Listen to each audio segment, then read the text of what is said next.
नमस्कार। आज की इस वीडियो में हम लोग लकार के बारे में जानकारी प्राप्त करेंगे। लकार यानी समय या काल या टेंस। संस्कृत में जिसको लकार कहते हैं, हिंदी में उसे काल या समय और इंग्लिश में उसे टेंस कहते हैं। हिंदी में लकार, संस्कृत में लकार 5 होते हैं। मुख्य रूप से हिंदी में 3 होते हैं और इंग्लिश में भी 3 होते हैं।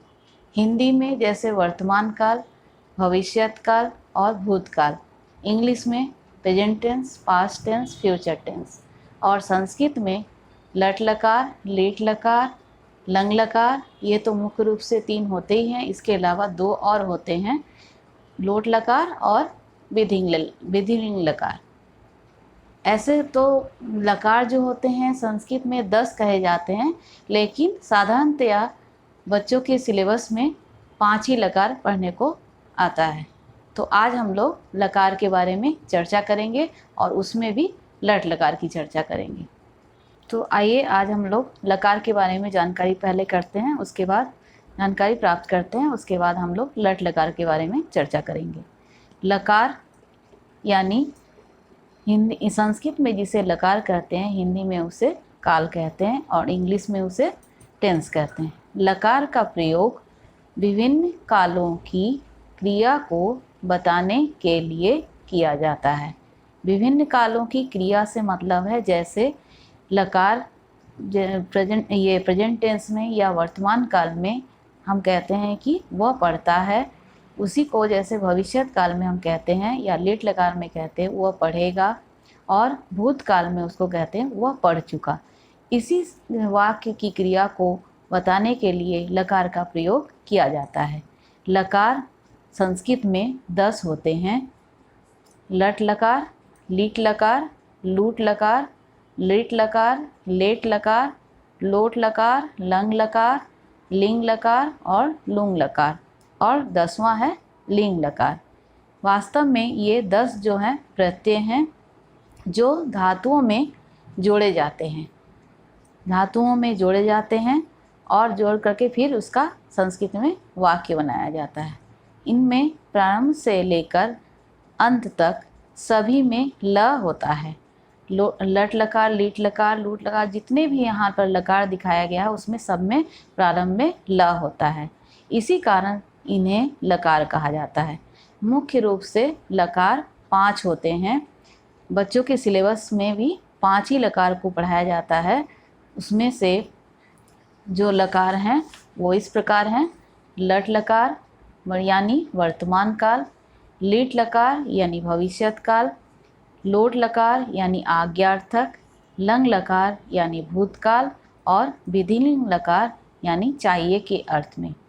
अब लट लकार यानी वर्तमान काल, हिंदी में भी वर्तमान काल होते हैं यानी लट लकार का प्रयोग होता है। फिर लीट लकार यानी भविष्यत काल और लंग लकार यानी भूतकाल। ये 3 जो काल होते हैं वो हिंदी में होते हैं और इंग्लिश में भी प्रेजेंट टेंस, पास्ट टेंस और फ्यूचर टेंस होते हैं। लेकिन संस्कृत में 2 और लकार होते हैं, लोट लकार और विधिलिंग लकार। लोट लकार का प्रयोग होता है आज्ञार्थक के रूप में, आज्ञा देना या आज्ञा मानना, इसके रूप में इसका प्रयोग होता है। विधिलिंग लकार चाहिए के अर्थ में, जैसे तुमको पढ़ना चाहिए, तुमको वहाँ जाना चाहिए, उसे लिखना चाहिए, इस प्रकार के जहाँ वाक्य आते हैं वहाँ पर विधिलिंग का प्रयोग होता है, विधिलिंग लकार का प्रयोग किया जाता है। लट लकार यानी वर्तमान काल, जैसे वह पढ़ता है। लीट लकार भविष्यत काल यानी वह पढ़ेगा। लोट लकार यानी तुम पढ़ो। लंग लकार भूतकाल यानी वह पढ़ चुका। विधिलिंग लकार यानी चाहिए के अर्थ में उसे पढ़ना चाहिए। तो इस प्रकार से ये संस्कृत वाक्यों में लकार का प्रयोग किया जाता है। आइए अब हम लोग आगे लट लकार यानी वर्तमान काल के बारे में चर्चा करते हैं। वर्तमान काल यानी प्रेजेंट टेंस जिसको कहते हैं, लट लकार वर्तमान काल की क्रिया को बताने के लिए संस्कृत में इसका प्रयोग किया जाता है। जैसे वह पुस्तक पढ़ता है, वह का संस्कृत होता है सह, पुस्तक का हो जाएगा पुस्तकम यानी पुस्तक को, पढ़ता है यानी पठती। यहाँ पर पठती लट लकार का प्रयोग इसमें किया गया है। अब हम लोग देखेंगे कि वाक्य बनाने में संस्कृत में लट लकार का हम लोग किस प्रकार प्रयोग करते हैं। जैसे कर्ता होता है, यहाँ दिया हुआ है सा स्त्रीलिंग में सा और तत् दिया है नपुंसकलिंग में प्रथम पुरुष में।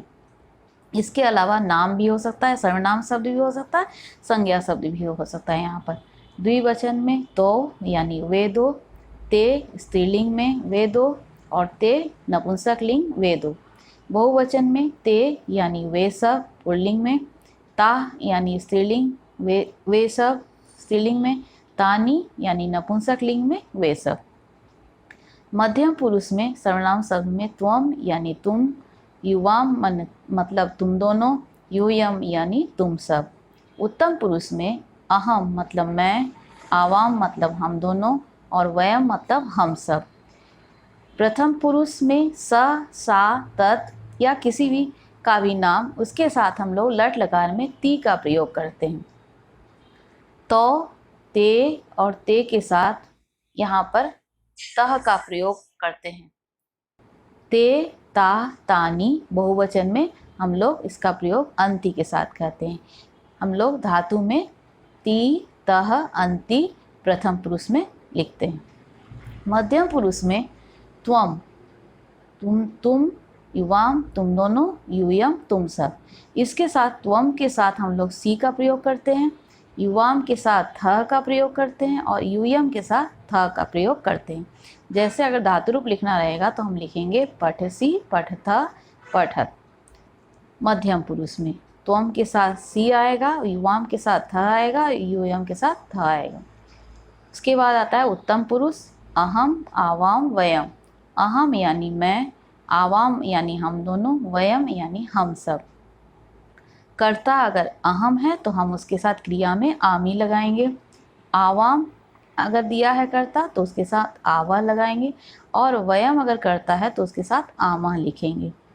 मैं, हम दोनों, हम सब। यहाँ पर आमी, आवा, आमा।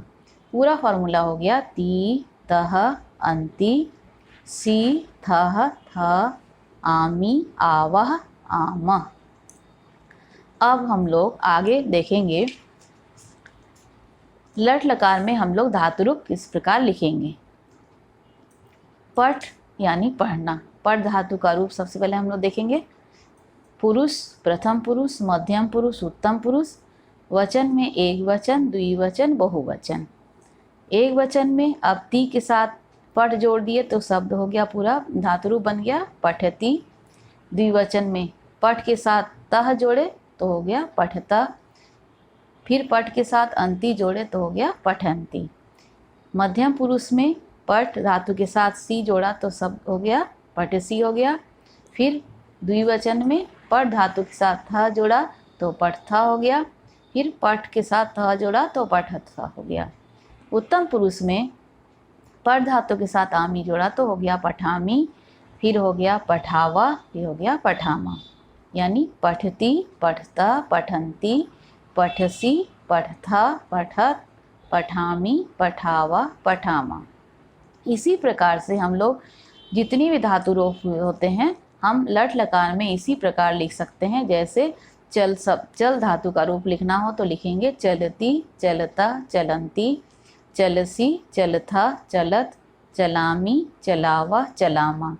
लिख धातु का लिखना है तो लिखेंगे लिखती, लिखता, लिखंती, लिखसी, लिखथा, लिखत, लिखामी, लिखावा, लिखामा। अक्सर लिखते समय बच्चे इसमें गलतियां ये करते हैं कि विसर्ग लगाना भूल जाते हैं। इसको याद रखने के लिए हमने एक चिन्ह का प्रयोग किया है। इसमें एल अगर हम लिखेंगे, एल अगर लिखेंगे तो यहाँ देखेंगे कि एल से में यहाँ पर विसर्ग लगाया गया है। पठता, पठथा, पठावा और यहाँ पर पठामा। ये इस ढंग से पूरा एल से बनता है। इसको अगर ध्यान में रखेंगे तो विसर्ग में लिखने में हमें गलतियाँ नहीं होंगी और पूरा सही होगा और अच्छे मार्क्स आएंगे। अब हम लोग आगे देखेंगे कि इसका प्रयोग लट लकार का प्रयोग संस्कृत के वाक्यों में किस प्रकार से किया जाता है। सबसे पहले प्रथम पुरुष में एक वचन में वह घर जाता है। वह का संस्कृत हो जाएगा सह, घर का हो जाएगा गृहम, गच्छति मतलब जाता है। द्विवचन में वे दोनों पढ़ते हैं। वे दोनों का तो पुल्लिंग में पढ़ता मतलब पढ़ते हैं। बहुवचन में वे सब लिखते हैं। वे सब का ते लिखते हैं का लिखंती। अब हम लोग मध्यम पुरुष की ओर बढ़ते हैं। तुम लिखते हो, त्वम लिखसी। तुम दोनों पढ़ते हो, युवाम पठथ। तुम सब पढ़ते हो, यूयम गच्छथ। तुम सब जाते हो, यूयम गच्छथ। मैं पढ़ता हूँ उत्तम पुरुष में अहम पठामि। हम दोनों लिखते हैं, आवाम लिखावा। हम सब जाते हैं, वयम गच्छाम। तो बच्चों, आज हमने लट लकार के बारे में जानकारी प्राप्त की और इसका धातुरूप में किस प्रकार प्रयोग होता है, हम लोग किस प्रकार धातुरूप लिखते हैं और संस्कृत वाक्यों में लट लकार में किस प्रकार अनुवाद बनाया जाता है, इसके बारे में भी जानकारी प्राप्त की। आशा है यह टॉपिक आपको समझ में आ गया होगा। धन्यवाद।